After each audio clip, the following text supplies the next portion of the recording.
नमस्कार दोस्तों, श्याम सर इंदौर वाले इस यूट्यूब चैनल पे आप सभी का बहुत बहुत स्वागत है। आप लोग बहुत अच्छे से होंगे आए हो और बहुत अच्छे से पढ़ाई कर रहे होंगे। दोस्तों, हमने लास्ट वीडियो लेक्चर तक कवर किया था हमारा 4.4 के पहले के सारे एग्जाम्पल और 4.4 हमने लास्ट वीडियो लेक्चर में कंप्लीट कर लिया था। दोस्तों आज हमें सीखना है कॉन्सेप्ट ऑफ कंसिस्टेंसी, इनकंसिस्टेंसी। हमें इक्वेशन मैट्रिक्स मेथड से कैसे हम सॉल्व करते हैं, ये सारी कॉन्सेप्ट हमें सीखना है। दोस्तों आज के वीडियो लेक्चर में हम कवर करने वाले हैं एग्जाम्पल 4.5 के पहले के सारे एग्जाम्पल। आई होप जितने भी एग्जाम्पल हैं आज पूरे हम कंप्लीट करेंगे। देन हम नेक्स्ट वीडियो में दोस्तों 4.5 पूरा कंप्लीट करेंगे और फिर मिसलेनियस बचेगा दोस्तों, तो हम वो भी कंप्लीट करेंगे। तो शुरू करते हैं दोस्तों आज की क्लास। आई होप आप सभी लोग अच्छे से होंगे और पढ़ाई कर रहे होंगे।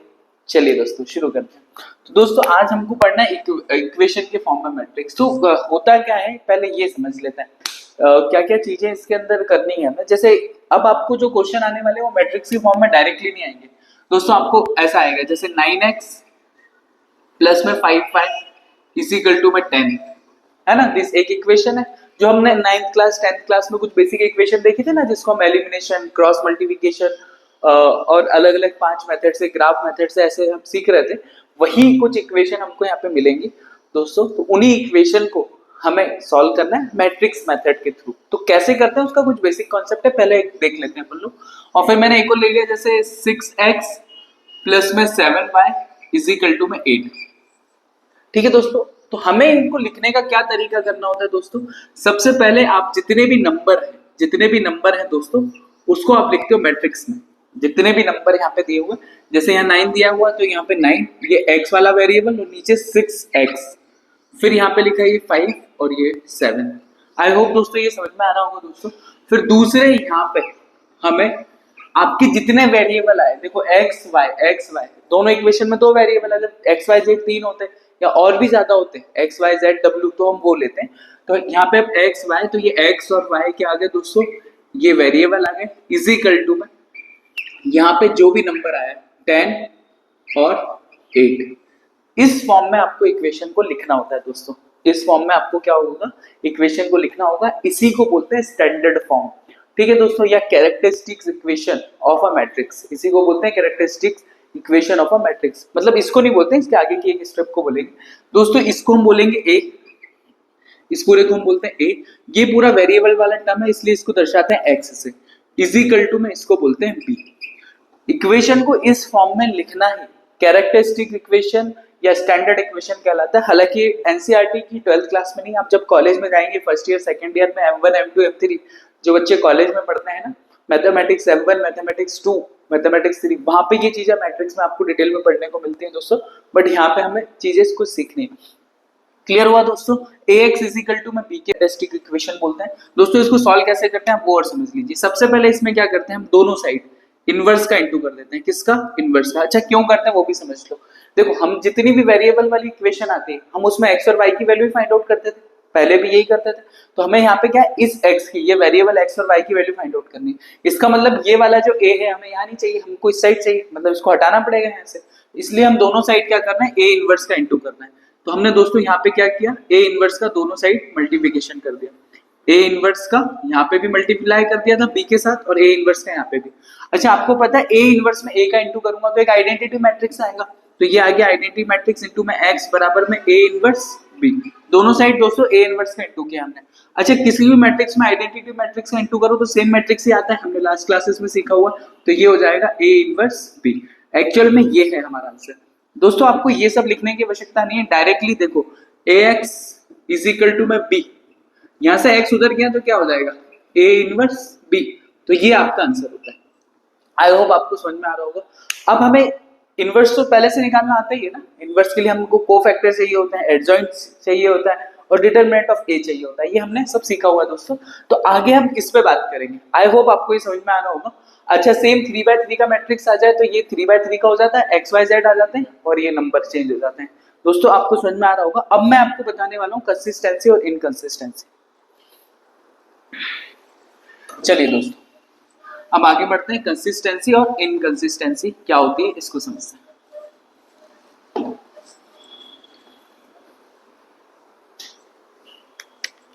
चलिए दोस्तों अभी आपको ये समझ में आया x इज इक्वल टू में a inverse b, a inverse b, ये हमें फाइंड आउट करना है।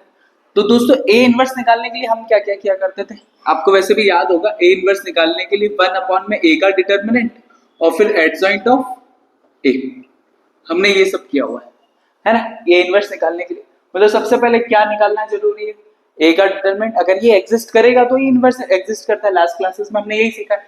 तो सबसे पहले दोस्तों आप निकालेंगे ए का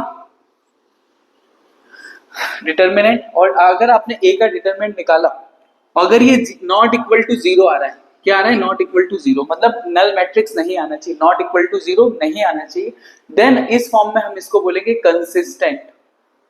कंसिस्टेंट मतलब जो system of equation are consistent, जो हमको इक्वेशन दी गई है वो क्या होंगी, कंसिस्टेंट होगी, है ना। System of equation are consistent, और इस केस में हमारा होता है यूनिक सॉल्यूशन।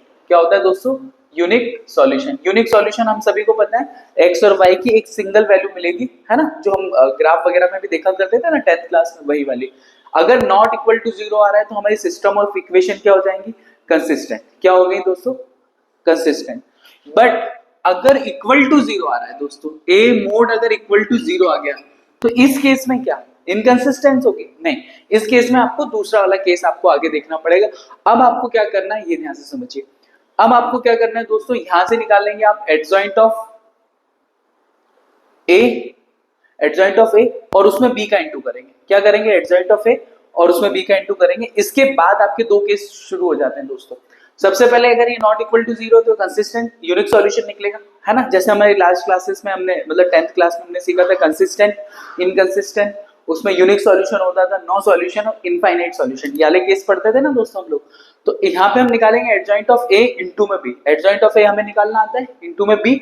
अगर दोस्तों ये इक्वल टू जीरो नहीं आता है, अगर ये इक्वल टू जीरो नहीं आता है, ध्यान से समझिए, अगर ये इक्वल टू जीरो नहीं आता है दोस्तों, तो इस केस में हम बोलते हैं कि this equation, system of equation are, system of equation are inconsistent, inconsistent. और इनकंसिस्टेंस के केस में क्या होता है, नो सॉल्यूशन। क्या होगा, नो सॉल्यूशन। आई होप दोस्तों आपको समझ में आ रहा होगा। ठीक है दोस्तों, मैं फिर से भी इसको रिपीट करूंगा। और फिर अगर दूसरा वाला केस ये देखेंगे, अगर ए इक्वल टू जीरो आ रहा है तो आपको दो चीजें देखनी है, या तो एडजॉइंट ऑफ ए इंटू में बी का इंटू करके देखना है, अगर ये इक्वल टू जीरो आ रहा है या नहीं आ रहा है। अगर इक्वल टू जीरो नहीं आ रहा है तो वो इनकंसिस्टेंट है, नो सॉल्यूशन। बट दोस्तों अगर दूसरे वाले केस में ये समझना है, एडजॉइंट ऑफ ए इंटू में b is equal to zero, तो इस केस में क्या होगा, इस केस में आपकी इक्वेशन जो होगी आइदर कंसिस्टेंट और इनकंसिस्टेंट, आइदर कंसिस्टेंट और इनकंसिस्टेंट, ये होगा दोस्तों, या तो कंसिस्टेंट होगी या फिर इनकंसिस्टेंट होगी। अच्छा, कंसिस्टेंट भी होंगी तो देखिए यहाँ पे यूनिक सॉल्यूशन था, यहाँ पे नो सॉल्यूशन, यहाँ पे क्या आएगा, इनफाइनाइट सॉल्यूशन, इनफाइनाइट सॉल्यूशन, मतलब एक ही इक्वेशन के अनंत हल जो होते थे ना वो आएंगे, एक ही इक्वेशन के बहुत सारे। और इनकंसिस्टेंट है तो वो हम आपको बता देंगे कि इसका कोई नो सॉल्यूशन, इनकंसिस्टेंट है वो तो नो सॉल्यूशन वाला केस बनता है दोस्तों। आई होप आपको ये समझ में आ रहा होगा। मैं फिर से इस पूरे को रिपीट कर देता हूँ शॉर्ट फॉर्म में दोस्तों। देखिए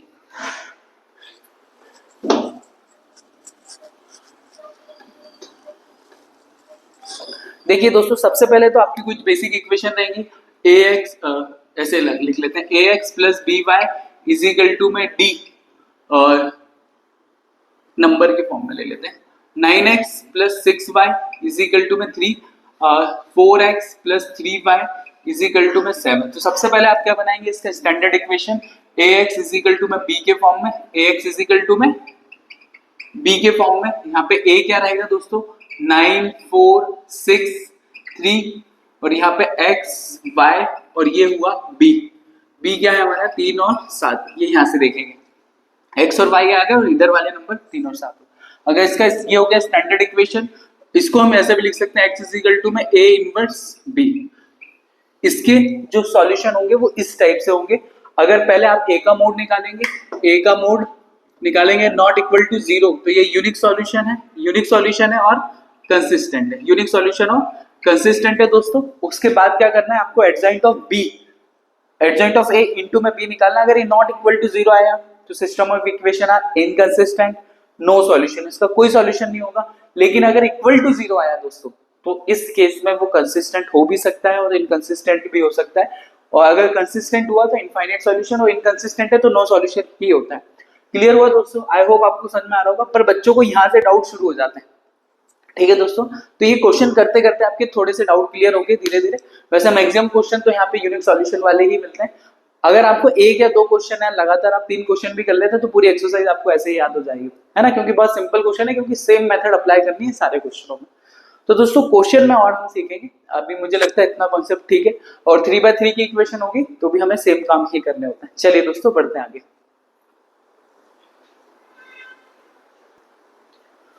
चलिए दोस्तों, एग्जांपल नंबर 16 जो हमारा आज का पहला क्वेश्चन रहेगा। इसके पहले हमने कॉन्सेप्ट सीखा, और कॉन्सेप्ट को सीखा वहां से सीखना नहीं होता, एक्चुअली क्वेश्चन में आप लगा पा रहे हैं तो उसे बोलते हैं कॉन्सेप्ट सीखना। तो चलिए देखते हैं। सबसे पहले दोस्तों, सबसे पहले क्या करना है, जैसे ये इक्वेशन आ गई आपकी, तो सबसे पहले इसको स्टैंडर्ड फॉर्म में लिखना है, और वो जो स्टैंडर्ड फॉर्म है वो होता है ax = b। क्लियर हुआ दोस्तों? इसको characteristic equation of a matrix भी बोलते हैं। a की वैल्यू में हम सारे x और y से रिलेटेड जो कोफिशिएंट है वो आ जाते हैं 2, 3, 5, 2। आई होप ये क्लियर हुआ दोस्तों। अब x की वैल्यू के लिए यहाँ पे कितने वो हैं, ये देखो, ये x और y, यहाँ पे क्या है, 2 वेरिएबल है, 2 कांस्टेंट हमारे पास टर्म है, सॉरी, और ये कितना हो गया दोस्तों, 1 और 7। आई होप ये क्लियर हुआ दोस्तों। अब दोस्तों अगर ये स्टैंडर्ड इक्वेशन अगर आप आ गई है तो सबसे पहले आप चेक करेंगे ए का मोड एग्जिस्ट करता है या नहीं करता है। अगर ये वैल्यू नॉट इक्वल टू 0 है तो यूनिक सॉल्यूशन होगा, और नॉट इक्वल अगर 0 के इक्वल होगा तो फिर 2 केस हम पढ़ते हैं। तो पहले हम चेक करते हैं इसको सॉल्व करें। 2 दूनी 4, माइनस में 5 से 15, और 15 में से 4 गए दोस्तों तो ये आया माइनस का 11। तो यहाँ से हमने देखा रिजल्ट में कि not equal to 0, a mod is a का डिटरमिनेंट नॉट इक्वल टू 0 दोस्तों। तो इस केस में क्या होगा, यूनिक सॉल्यूशन, और आप साफ साफ बोल सकते हो कि ये क्या है, कंसिस्टेंट है। क्या है, कंसिस्टेंट। अब कंसिस्टेंट है तो यूनिक, कंसिस्टेंट है ये आपने क्लियर कर दिया, और यूनिक सॉल्यूशन, तो यूनिक सॉल्यूशन क्या होगा, इसे अब सॉल्व करना। तो यूनिक सॉल्यूशन सॉल्व करने के लिए दोस्तों हमने ये पढ़ा था x = में, ये a इधर से इधर आया तो हम इसको लिख सकते हैं a इनवर्स b। इसका मतलब मुझे a का इनवर्स चाहिए और b चाहिए। तो a इनवर्स कैसे निकालते थे, यहाँ पे समझते हैं।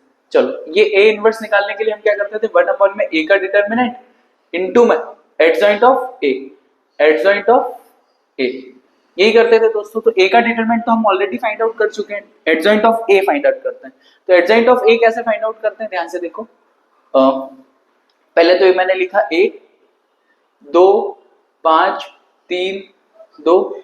दोस्तों एक तो शॉर्टकट तरीका है जो मैंने बहुत बार बताया आपको, और एक तरीका है कि पूरा प्रॉपर माइनर निकालो, फिर कोफैक्टर निकालो, और फिर उसका ट्रांसपोज करो। ऐसे करते थे, आप डायरेक्ट भी कर सकते हैं दोस्तों। मैंने क्या कहा था, इन दोनों को क्या कर दो, इंटरचेंज कर दो। अगर एडजॉइंट ऑफ ए निकालना है दोस्तों तो डायरेक्ट ट्रिक से, अगर 2x2 का मैट्रिक्स है तो डायरेक्ट ट्रिक से ही यूज करो। ये 2x2 को हम क्या करेंगे, इंटरचेंज करेंगे, तो वो तो वैसे के वैसे रहेंगे, और इन दोनों का क्या कर देंगे दोस्तों, साइन चेंज कर देंगे। तो ये -3 और ये कितना हो जाएगा, -5।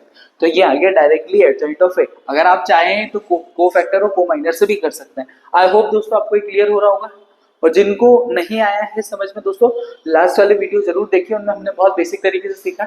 अब हम ट्रिक पे इसलिए आ गए क्योंकि जल्दी करना है। तो एडजॉइंट ऑफ ए आ गया दोस्तों, कैसे निकालते हैं, एडजॉइंट ऑफ ए निकाल लिया, तो अब यहाँ पे ए इनवर्स निकालने में कितना टाइम लगेगा। तो ए इनवर्स निकालने के लिए यहाँ पे मैं लिख दूं ए इनवर्स बराबर में, देखो 1 में ये आ जाएगा 11, तो ये माइनस का 1/11 दोस्तों। फिर ये ब्रैकेट में एडजॉइंट ऑफ ए, ये आ गया 2 माइनस का 5 माइनस का 3 और ये 2। आई होप दोस्तों ये क्लियर हो रहा होगा आपको। अब दोस्तों इसमें हमको वैल्यू रखनी है, तो x की जगह पे देखो x और y है, x की जगह पे कितना है, x और y है दोस्तों, इजिकल टू ए इनवर्स की वैल्यू रखेंगे तो माइनस का 1/11, और ये यहां पर क्या है दोस्तों, 2 माइनस का 5 माइनस का 3 और 2, और b की वैल्यू कितनी, एडजॉइंट ऑफ a हो गया, ये हो गया a इनवर्स, और b की वैल्यू कितनी है हमारे पास 1 और 7। आई होप दोस्तों आपको समझ में आ रहा होगा। अच्छा, इनका इंटू कैसे करते थे, रो का कॉलम में, चलिए यहाँ पे इंटू करें, तो ये माइनस का 1/11 वैसा का वैसा, इधर देखिए 2 का 1 में इंटू तो 2, और 5 का इंटू 7 में तो 5 से तो 35 माइनस का 35। आई होप दोस्तों क्लियर हो रहा होगा। -3 का 1 में इंटू करेंगे तो माइनस का 3 और ये 7 दूनी 14, तो ये प्लस का कितना हो गया 14। क्लियर है दोस्तों। और ये यहाँ पे x और y तो लिखा हुआ है, यूनिक सॉल्यूशन निकालना है ना हमें, तो ये x और ये y हम निकाल रहे हैं दोस्तों, इज इक्वल टू में माइनस का 1/11। देखिए 35 में से 2 गए तो ये माइनस का 3 बचेगा, और 14 में से 3 गए तो ये बचेगा प्लस का 11, और माइनस से भी इंटू कर देते और 11 से डिवाइड कर देते दोस्तों, तो ये x और ये y इज इक्वल टू में ये बचेगा, देखो ये हो जाएगा प्लस का दोस्तों ये 35 में से 2 गए तो 33 बचेगा। अच्छा 11 से डिवाइड करेंगे तो माइनस माइनस प्लस, और 11 से डिवाइड हुआ तो ये हो गया 3 और ये हो जाएगा 1। 11 से इसको डिवाइड करो और इसमें आ जाएगा माइनस का 1। तो दोस्तों हमारी x की वैल्यू आ जाएगी यहाँ से 3 और y की वैल्यू कितनी आ जाएगी माइनस में 1। दोस्तों ये पहला हमारा क्वेश्चन है एग्जाम्पल, जो सिस्टम ऑफ इक्वेशन को ऐसा ही तरीका होता है दोस्तों सॉल्व करने का। मैंने बस यहाँ पे शॉर्ट ट्रिक अपनाई है कि क्या करते हैं, रो को कॉलम में ये वाला मतलब ये डायगोनल वाले एलिमेंट इंटरचेंज कर देते हैं और इनमें साइन चेंज कर देते हैं तो एडजॉइंट आ जाता है। हालांकि आप बेसिक तरीके से भी सॉल्व कर सकते हैं इसको। तो हमारा एग्जांपल नंबर 16 कंप्लीट हुआ दोस्तों। अब हम बढ़ते हैं नेक्स्ट एग्जांपल पर। चलिए दोस्तों अब बढ़ते हैं एग्जांपल नंबर 17 की तरफ, और ये रहा हमारा एग्जांपल नंबर 17 आपके बोर्ड पर। इस सिस्टम ऑफ इक्वेशन को सॉल्व करना है तो सेम काम करना है दोस्तों जो अभी हमने किया था, बस ये 2/2 और ये 3/3। तो सबसे पहले standard equation x is equal to में b के फॉर्म में हमेशा लिखेंगे। जैसे इसको इसके फॉर्म में लिखते हैं तो a की जगह पे कितना आ जाएगा, ध्यान से देखो 3 माइनस में 2 और ये 3। आई होप आपको समझ में आ रहा होगा। 3 माइनस में 2 और 3, ये 2 1 और माइनस का 1। देखो 2 ये y के साथ कुछ नहीं है तो 1 और ये z का आएगा माइनस में 1, फिर आएगा 4 माइनस में 3 और ये हो गया प्लस का 2। x की जगह पे दोस्तों हम क्या लेते थे, जो इसके अंदर x y z है, तो ये x ये y और ये z is equal to b की जगह पे ये आ गया 8 1 4। तो ये इस फॉर्म में तो हमेशा आपको लिखना ही है दोस्तों, कंसिस्टेंट हो इनकंसिस्टेंट हो जो भी हो, इस फॉर्म में आपको लिखना ही है। अब हमें क्या करना है दोस्तों, a का मोड फाइंड आउट करना है, क्योंकि अगर ये 0 के इक्वल आ गया तो इनकंसिस्टेंट होगा और 0 के इक्वल नहीं आएगा तो यूनिक सॉल्यूशन वाला केस होगा। तो a का मोड निकालने के लिए इसको सॉल्व करते हैं दोस्तों। तो सबसे पहले 3 के लिए सॉल्व करें, तो ये गया 2 एकम 2 और ये माइनस का 3 है ना, ये माइनस माइनस हो गया प्लस का 3। फिर यहाँ पे क्या लगाते हैं एक माइनस, तो जिसकी वजह से हो जाएगा ये प्लस का 2। फिर ये वाली लाइन और ये वाली लाइन गई तो 2 दूनी 4 और ये माइनस में तो ये हो जाएगा प्लस का 4। प्लस में दोस्तों ये 3 के लिए सॉल्व करेंगे तो ये हो जाएगा माइनस का 6 और ये माइनस का 4। आई होप आपको समझ में आ रहा होगा दोस्तों हम क्या कर रहे हैं, है ना। ये डिटरमिनेंट तो हम सब शुरू से सीखते आ रहे हैं। तो ये हो जाएगा 3, ये हो गया माइनस में 1, प्लस में 4 और 4 8 और 8 दूनी 16 हो गया ये दोस्तों, प्लस 6 और 4 10, तो ये हो जाएगा माइनस का 30। 6 और 4 माइनस का 10 और ये हो जाएगा माइनस का 30। तो हो गया दोस्तों माइनस का 3 प्लस 16 माइनस का 30।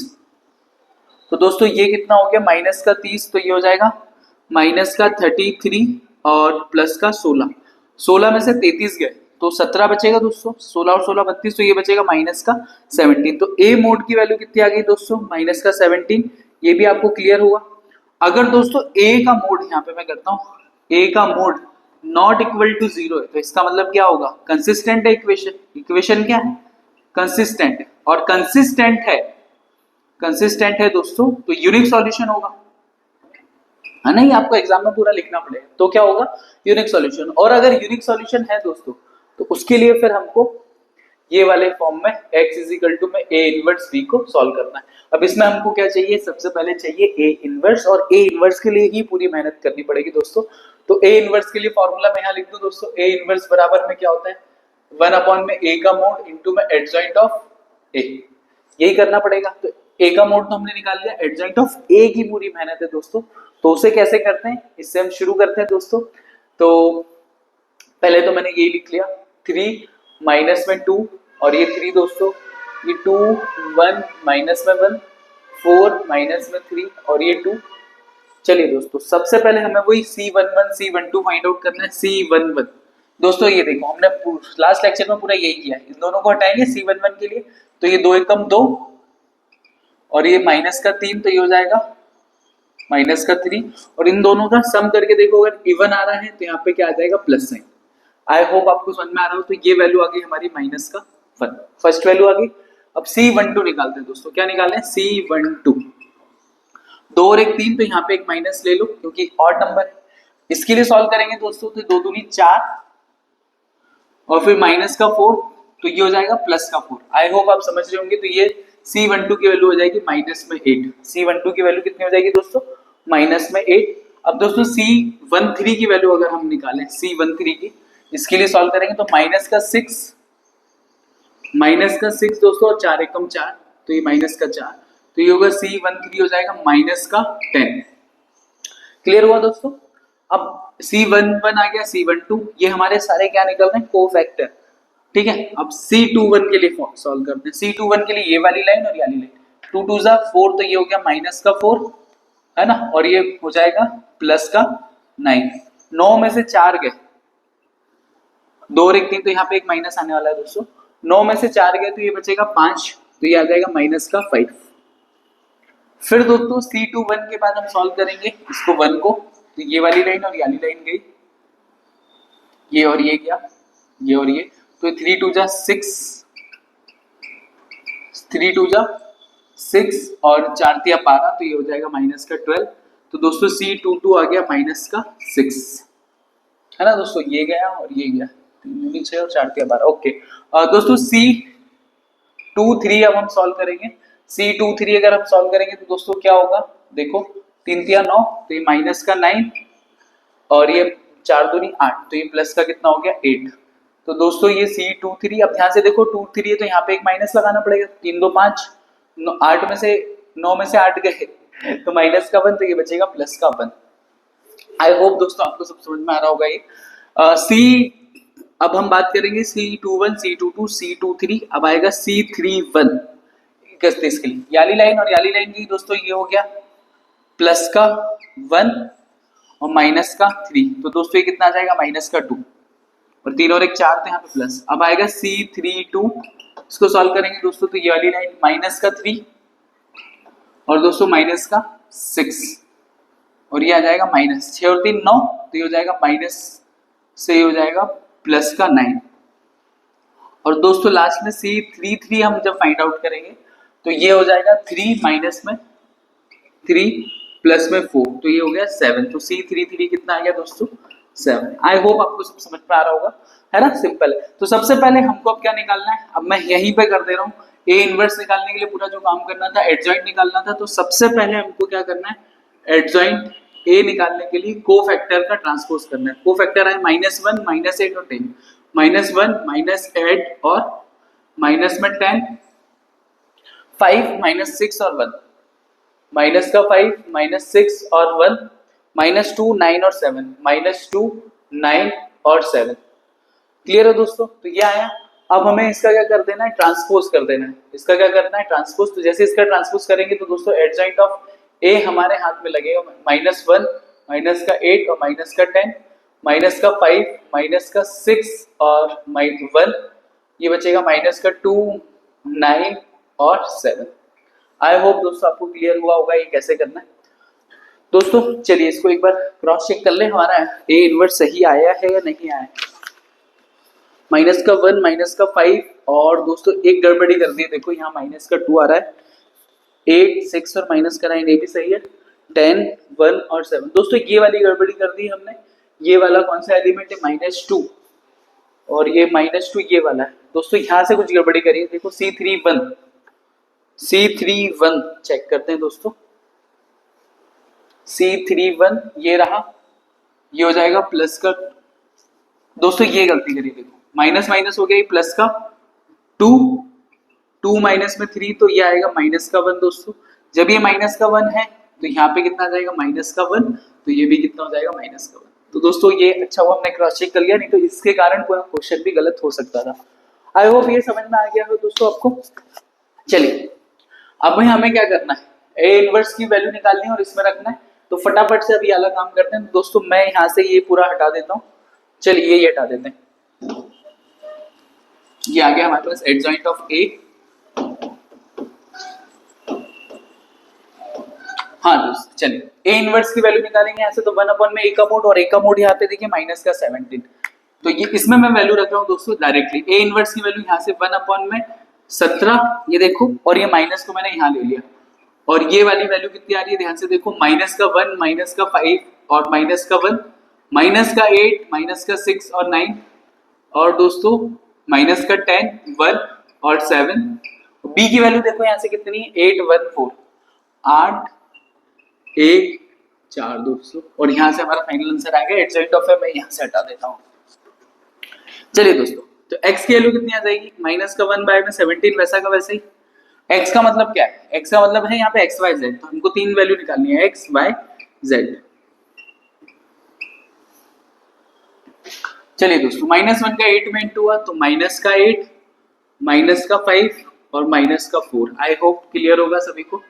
चलिए -8 का 8 में तो 8 × 64, माइनस का 6 और 9 चौक 9 दूनी 18, 9 चौक 36, तो प्लस का 36, माइनस का 80 दोस्तों, प्लस का 1 और 7 चौक 28। तो दोस्तों 8 और 5 13, 13 और 4 17, तो ये x y z, ये जो वैल्यू आ रही है माइनस का 1 बाय में 17, तो ये आया माइनस का 17।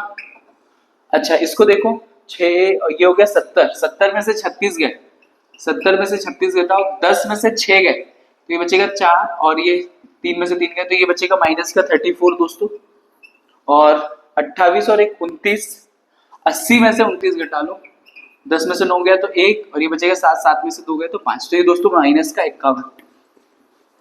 चलिए दोस्तों, माइनस का 1 बाय, तो ये माइनस के जैसे इंटू करूंगा अंदर, जैसे ये इंटू के अंदर दोस्तों, तो ये सारे क्या हो जाएंगे, प्लस प्लस प्लस, और 17 से इसको डिवाइड करेंगे तो देखो x की वैल्यू क्या आएगी, 17 से इसको डिवाइड करेंगे तो ये x यहाँ पे कर लेते हैं, x y z, ध्यान से देखेंगे दोस्तों, तो 17 से इसको डिवाइड करेंगे तो ये बचेगा 1, 17 दूनी 34 और 17 3 जा 51।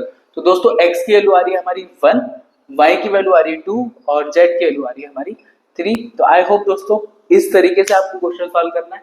देखो कुछ क्वेश्चनों में तो सिर्फ इतना चेक करना होता है कंसिस्टेंट है या नहीं है, बाकी का सॉल्व नहीं करना होता, पर अभी जो एग्जांपल है उनमें करना है दोस्तों, तो क्वेश्चन सॉल्व वैसे होते हैं। तो क्वेश्चन नंबर 17 कंप्लीट होता है दोस्तों। अब हम बढ़ेंगे नेक्स्ट क्वेश्चन की तरफ।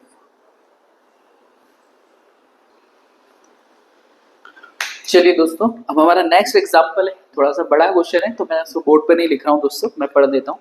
क्वेश्चन है हमारा, the sum of 3 number is 6, है ना, 3 नंबरों का जो योग है वो है 6। If we multiply third number by 3, अगर तीसरे नंबर को हम 3 से इंटू करें और ऐड करें तो हमको सेकेंड नंबर, मतलब 3 से इंटू करें और सेकेंड नंबर में जोड़ दें तो हमें 11 प्राप्त होता है दोस्तों। और by adding the first and third number we get double of the second number. First और थर्ड नंबर को हम जब ऐड करते हैं तो हमको सेकेंड नंबर का डबल प्राप्त होता है।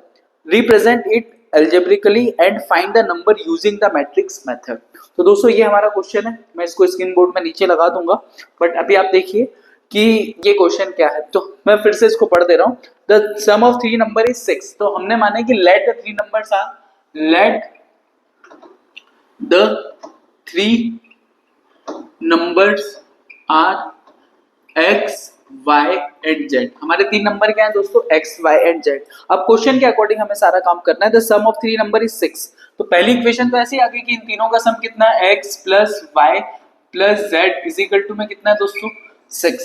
क्लियर है दोस्तों। और दूसरा क्वेश्चन ये बोल रहा है कि we multiply third number by 3, जो हमारा थर्ड नंबर है z, इसमें हमने किसका इंटू किया, 3 का इंटू किया। थर्ड नंबर में कितने का इंटू किया, थर्ड का इंटू किया, और इसको हमने ऐड कर दिया किसके साथ, सेकंड नंबर। हमारा सेकंड नंबर क्या है, y।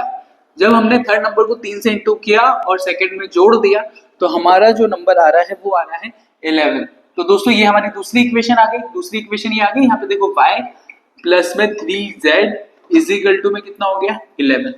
और आगे दिया हुआ दोस्तों, by adding first and third number, हम अगर फर्स्ट और थर्ड नंबर को जोड़ते हैं, फर्स्ट नंबर कितना है हमारा x और थर्ड नंबर कितना है z, जोड़ते हैं by using first and third number we get double of the second number. तो जो सेकंड नंबर है उसका डबल प्राप्त करते हैं, 2y प्राप्त करते हैं। तो यहां से इक्वेशन निकल के आएगी x माइनस में 2y प्लस में z बराबर में 0। ध्यान से देखो दोस्तों, ये 2y उठ के इधर आया क्योंकि हमको इक्वेशन चाहिए ना, तो ये हम करेंगे x माइनस में 2y दोस्तों, x माइनस में 2y प्लस में z इज इक्वल टू में 0। तो हमको अब ये 3 इक्वेशन आपके पास आ गई है। अब आपको क्या करना है, मैट्रिक्स मेथड से इसको सॉल्व करना है दोस्तों। तो ये हमारी इक्वेशन आ गई है। चलिए दोस्तों अब हम इसे सॉल्व करना शुरू करते हैं। तो जब दोस्तों ये सब हो जाए तो हमारा काम शुरू हो जाता है। चलो हमको तो 3 इक्वेशन चाहिए थी जो कि हमने क्वेश्चन से डिनोट कर ली है। देखो x plus y plus z 6 और यहाँ पे देखो x नहीं है तो इसको मैं ऐसा लिख सकता हूँ 0x। चलिए सबसे पहले इसको स्टैंडर्ड फॉर्म के में लिखेंगे तो ax इज इक्वल टू में b के फॉर्म में लिखते हैं दोस्तों। अच्छा a की वैल्यू यहाँ पे पुटअप करो सारी 1 1 1 यहाँ पे आ जाएगा 1 1 1 0 1 3 0 1 3 और 1 माइनस में 2 और ये 1। आई होप दोस्तों आपको क्लियर हो रहा होगा। फिर x की जगह पे सारे के सारे x y z आ जाते हैं तो ये x y z दोस्तों और यहाँ पे क्या आ जाएगा b के फॉर्म में 6 11 और 0। अब दोस्तों हमें क्या फाइंड आउट करना है, a का मोड, क्योंकि a का मोड ही हमें फाइनल बताएगा कि यूनिक सॉल्यूशन है। वैसे क्वेश्चन में अगर इक्वेशन दी है तो वो यूनिक सॉल्यूशन ही होगा, लेकिन a का मोड ही हमको फाइनल करके बता सकता है। चलिए दोस्तों इसके लिए 1 के लिए सॉल्व करेंगे तो ये 1 और ये हो जाएगा प्लस का 6। ध्यान से देखिए 3 दूनी 6 और ये माइनस की जगह हो जाएगा प्लस, क्योंकि क्रॉस करने पे माइनस का साइन आता है। फिर आएगा ये माइनस का 1 दोस्तों, ये वाली लाइन 0 में 1 का इंटू तो 0 और फिर ये माइनस का 3। फिर दोस्तों इसके लिए सॉल्व करेंगे 1 के लिए प्लस 1 के लिए तो ये हो गया 0 माइनस में 1। तो दोस्तों ये पूरा सॉल्व होकर कितना आ रहा है देखते हैं हमारे पास। ये हो गया 1 6 और 1 7, ये हो जाएगा देखो ध्यान से प्लस का 3 और ये हो जाएगा माइनस का 1 है ना दोस्तों। तो ये हो गया 7, ये बचेगा 7 और 3 10, 10 में से 1 गया तो 9। तो a का मोड कितना आ जाएगा हमारे पास 9 आ जाएगा दोस्तों। और जो 9 आ रहा है वो नॉट इक्वल टू 9 आ रहा है। अब a का मोड कितना आ गया दोस्तों, a का डिटरमिनेंट 9 और it is not equal to 0। Hence system of equation are consistent. ये इक्वेशन क्या होंगी, कंसिस्टेंट होगी। और जब कंसिस्टेंट होगी दोस्तों तो इसमें क्या आएगा, यूनिक सॉल्यूशन आएगा। और यूनिक सॉल्यूशन होगा एक्स वाई जेड का, तो वो हमें फाइंड आउट करना है। आई होप दोस्तों आपको क्लियर हो गया होगा ये कैसे करना है। चलिए यूनिक सॉल्यूशन के लिए दोस्तों फिर हमारा इक्वेशन शुरू हो जाती है एक्स इज इक्वल टू में ए इनवर्स बी। तो हमको पूरा काम सिर्फ ए इनवर्स के लिए करना होता है। तो ए इनवर्स के लिए सबसे पहले मैं यहाँ ले लेता हूँ ए को, क्योंकि इसके हमें को फैक्टर फिर निकालना पड़ेंगे ना। तो 1 1 1 0 1 3 दोस्तों और ये 1 माइनस में 2 और 1। चलिए दोस्तों शुरू करते हैं। तो यहाँ पे हमको क्या क्या निकालना पड़ेगा तो मैं डिटेल में निकालता हूँ। C11 के लिए हम क्या करेंगे, इसको और इसको छुपा देंगे तो यहाँ पे बचेगा 1 माइनस में 2 3 और 1। फिर दोस्तों C12 के लिए क्या करेंगे 0 1 3 1 0 1 3 1। फिर दोस्तों C13 के लिए क्या करेंगे, इसके लिए 0 1 1 माइनस में 2 0 1 1 माइनस में 2। ठीक है दोस्तों C11 के बाद C21 C21 के लिए सॉल्व करेंगे, याली लाइन गई याली लाइन गई तो यह जाएगा 1 1 माइनस 2 और 1 तो 1 1 माइनस 2 और 1। फिर दोस्तों C22 के लिए जो सॉल्व करते हैं वो कैसे करते हैं, ये वाली लाइन और ये वाली लाइन 1 1 1 1, ये पूरा कितना हो गया 1 1 1 1। और C23 कितना हो जाएगा दोस्तों 1 0 और नहीं C23 ये होगा ना 1 1 1 माइनस में 2 तो 1 1 1 माइनस में 2। दोस्तों C31 पे आते हैं, क्या आता है देखते हैं। ये वाली लाइन यहाँ ली गई 1 1 1 3, ये आ गया 1 1 1 3। फिर C32 दोस्तों करेंगे, ये वाली लाइन गई वाली लाइन गई 1 0 1 3 1 0 1 3। और C33 पे आते हैं दोस्तों तो ये आ जाएगा 0 1 1 0 1 1। आई होप दोस्तों आपको क्लियर हुआ होगा। और प्लस माइनस के भी जो काम है, अच्छा दोनों को जोड़ेंगे तो कितना आ जाएगा प्लस 3 है तो माइनस 4 है तो प्लस, यहाँ पे कितना आ जाएगा माइनस, इधर प्लस यहाँ पे भी क्या आ जाएगा माइनस, 3 और 1 4 तो प्लस या माइनस और ये प्लस। अपना काम हो गया, अब सॉल्व करना है दोस्तों। 1 में से 1 माइनस का तो ये प्लस का 6 तो ये हो गया दोस्तों 7 है ना। ये 0 माइनस में 3 और माइनस 3 का ये आ जाएगा प्लस का 3, ये हो गया 0 माइनस में 1 तो ये आ गया माइनस में 1। क्लियर हुआ दोस्तों। चलिए इसमें 1 इसको सॉल्व करेंगे तो 1 और ये हो जाएगा प्लस का 2, तो ये हो गया 3 और ये आया 3, लेकिन ये इस माइनस की वजह से C21 की वैल्यू आ जाएगी माइनस में 3। अच्छा 1 में से 1 गया तो दोस्तों ये तो 0 ही आने वाला है, इसमें कोई सेंस ही नहीं है सॉल्व करने का। इसको सॉल्व करते हैं दोस्तों, ये हो जाएगा माइनस का 2 और ये हो जाएगा माइनस का 1, तो दोस्तों ये आया माइनस का 3 और माइनस 3 में माइनस का इंटू करेंगे तो ये हो जाएगा प्लस का 3। चलिए दोस्तों इसमें इंटू करें तो ये हो जाएगा 3 माइनस में 1, तो ये कितना आ गया 2, ये 3 माइनस में 0 और ये माइनस का इंटू करेंगे तो दोस्तों ये आ जाएगा माइनस का 3 और इसको सॉल्व करेंगे तो 1 माइनस में 0, तो ये आ जाएगा C33 कितना आ गया दोस्तों 1। आई होप आपको क्लियर हो रहा होगा दोस्तों। अब फटाफट से हमको क्या करना है, ए इनवर्स के लिए हमको एडजॉइंट निकालना होता है, तो एडजॉइंट ऑफ ए बराबर में होता है कोफैक्टर का ट्रांसपोज। कोफैक्टर पहले लिखो 7 3 माइनस में 1, 7 3 माइनस में 1, माइनस 3 0 और 3, तो माइनस 3 0 और 3 दोस्तों क्लियर हो रहा है सब, और 2 माइनस 3 और 1, 2 माइनस 3 और 1। दोस्तों इसका हम निकाल देते हैं ट्रांसपोज एडजॉइंट ए का। जैसे हमने क्या निकाला ट्रांसपोज, तो ये हो जाएगा हमारे पास फाइनल आंसर 7 3 माइनस में 1, माइनस में 3 0 3, 2 माइनस में 3 और 1। दोस्तों इसको मैं एक बार क्रॉस चेक कर लेता हूँ, क्योंकि अगर गलत हुआ तो पूरा आंसर भी गलत हो सकता है हमारा। तो एडजॉइंट ऑफ ए हमारा आ रहा है 7 माइनस 3 और 2, फिर 3 0 माइनस में 3, फिर माइनस 1 3 और 1, तो हमारा पूरा का पूरा अभी तक सही आया है दोस्तों। चलिए दोस्तों आगे बढ़ते हैं। तो दोस्तों एडजॉइंट हमने निकाल लिया है, अब हमें क्या करना है, एक्स वाई जेड की वैल्यू फाइंड आउट करनी थी इस क्वेश्चन में, तो इसको मैं पूरा हटा देता हूँ। Adjoint A he, adjoint A के लिए ज्यादा मेहनत लगती है हमेशा।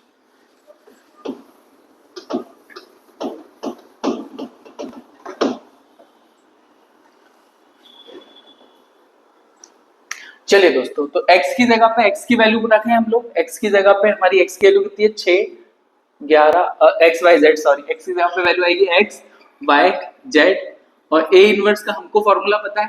a इनवर्स क्या होता है दोस्तों, a इनवर्स होता है 1 अपॉन में a का मोड और एडजॉइंट ऑफ a, तो a का मोड रखेंगे तो 1 अपॉन में 9, यहाँ से देखिए a का मोड 1 अपॉन में 9, a इनवर्स की वैल्यू ये आ गई है, a इनवर्स में 1 अपॉन में 9 और ये 7 माइनस का 3 2 3 0 माइनस में 3 माइनस 1 3 और 1। ठीक है दोस्तों, ये लिख लिया हमने। और b की वैल्यू कितनी है हमारे पास 6 11 0 6 11 0।